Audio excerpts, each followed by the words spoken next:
జగిత్యాల జిల్లా కోరుట్ల పట్టణంలోని తిలక్ రోడ్లో నివాసం ఉంటున్న కటుకం నారాయణ కుమారుడు కటుకం రమేష్ మతిస్థిమితం కోల్పోయి గత 4 సంవత్సరాల క్రితం ఇంట్లో నుండి వెళ్లిపోయారు. గత కొద్ది రోజుల క్రితం సోషల్ మీడియాలో ఒక పోస్ట్ రావడంతో దానిని 32వ వార్డు కౌన్సిలర్ జిందం లక్ష్మీనారాయణకు చేరగా దాని ఆధారంగా విశాఖపట్నం వెళ్లి ఓల్డ్ ఏజ్ హోమ్ లో ఉంటున్న రమేష్ ను additional commissioner Srinivas, old age home నిర్వాహకురాలు వై మమత, విశాఖపట్నంలో నివాసం ఉంటున్న కోరుట్ల పట్టణానికి చెందిన ఆడిపు శాంతమూర్తుల సహకారంతో శుక్రవారం తీసుకొచ్చి కోరుట్ల సబ్ ఇన్స్పెక్టర్ కిరణ్ కుమార్ సూచన మేరకు సబ్ ఇన్స్పెక్టర్ ఎండి అరిపోద్దీన్ సమక్షంలో 32వ వార్డు కౌన్సిలర్ జిందం లక్ష్మీనారాయణ రమేష్ తల్లిదండ్రులకు క్షేమంగా అప్పగించడం జరిగింది. ఈ వ్యక్తిని సురక్షితంగా తల్లిదండ్రులకు అప్పచెప్పడంలో ప్రముఖ పాత్ర పోషించిన జిందం లక్ష్మీనారాయణను రమేష్ కుటుంబ సభ్యులు ప్రత్యేక ధన్యవాదాలు తెలిపారు. 5 days కింద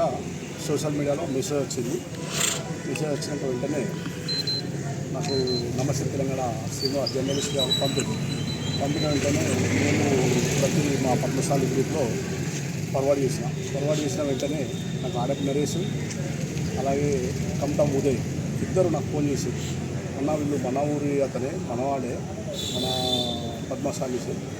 కానీ కరెక్ట్ యాక్చువల్లీ చెప్పలేకపోయింది. మళ్ళీ కమటముడి వెంటనే మళ్ళీ ఫోన్ చేసి అన్న వీళ్ళు తిలక్ రోడ్లో ఉంటారు, కటుకం నారాయణ వాళ్ళ కొడుకే,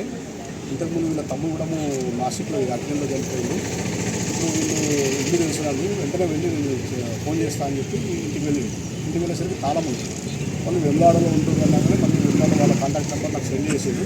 చేసినాక వీళ్ళ చెల్లి రమ్య ఫోన్ లిఫ్ట్ చేసి విషయం చెప్పని అవునన్నయ్య మా అన్నయ్యనే 3-4 years నుండి కనిపించట్లేదు, మరి పోలీస్ స్టేషన్లో పిటిషన్ ఇచ్చారా అంటే ఇచ్చినాము,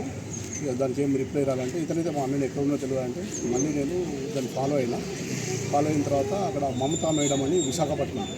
మమతా చారిటబుల్ ట్రస్ట్ అని ఆ మేడం రిసీవ్ చేసుకొని సార్ మా వద్ద క్షేమంగా ఉన్నాడు, ఆల్రెడీ 4 months బ్యాకే మాకు రోడ్డు మీద కనిపిస్తే ఇంటికి తీసుకొచ్చి ట్రస్ట్కి తీసుకెళ్ళి మంచిగా చాలా కొంచెం పిసబి సార్ చేస్తుంటే అక్కడ mental hospital Rama Reddy sir superintendent గారు తీసుకెళ్ళి 2 months అక్కడ ఉంచారు. 2 months మెడిసిన్ వాడిన తర్వాత అప్పుడు కొంచెం ఇక్కడ అన్నీ గుర్తుకొచ్చినాయి, మరి కోరుట్ల తిలక్ రోడ్డు అని చెప్తుండగానే వాళ్ళు హైదరాబాద్ ఉండే ప్రేమ్కు సెండ్ చేయడం జరిగింది ఇన్స్టాగ్రామ్లో. వెంటనే అతను స్పందించి ఇటు సోషల్ మీడియాలో పంపగానే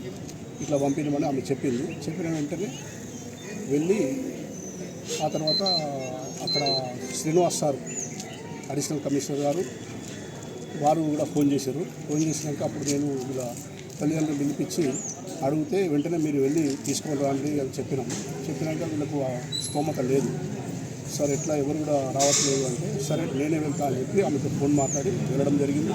అక్కడ ఆడపు శాంతమూర్తి అని చాలా హెల్ప్ చేశారు, అతని సహాయంతో